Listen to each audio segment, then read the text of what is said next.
बिस्मिल्लाहिर्रहमानिर्रहीम। वालिदैन किसी भी इंसान का बहुत बड़ा असासा होते हैं। उन्होंने अपनी ज़िंदगी औलाद के लिए सर्फ की होती है, तो औलाद का ये फ़र्ज़ बनता है, वो कोई उन पे एहसान नहीं करेंगे अगर वो बुढ़ापे में उनकी खिदमत करेंगे। तो जो लोग अपने वालिदैन की खिदमत बुढ़ापे में कर जाते हैं, यकीन करें कि उनकी ज़िंदगी में खुशियाँ कुदरती तौर पे आ जाती हैं, क्योंकि ये अल्लाह ताला का तरीका है कि एक इंसान ने आपके लिए वालिदैन ने ज़िंदगी सर्फ की होती है, तो क्या वो बुढ़ापे में जब पहुँचे हो तो कोई भी एहसान फरामोश ना हो इंसान, तो क्या उनको इसी हालत में छोड़ देगा?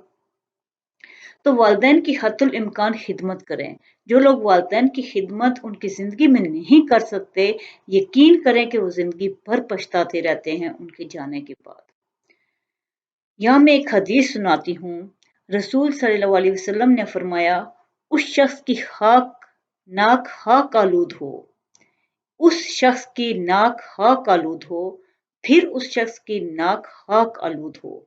सवाल किया गया, ए अल्लाह के रसूल सल्लल्लाहु अलैहि वसल्लम, वो कौन शख्स है? आप सल्लल्लाहु अलैहि वसल्लम ने फरमाया, जिसने अपने वालिदैन को, दोनों को या उनमें से किसी एक को बुढ़ापे में पाया और उनकी खिदमत करके जन्नत में दाखिल ना हो सका। सही मुस्लिम की ये हदीस है।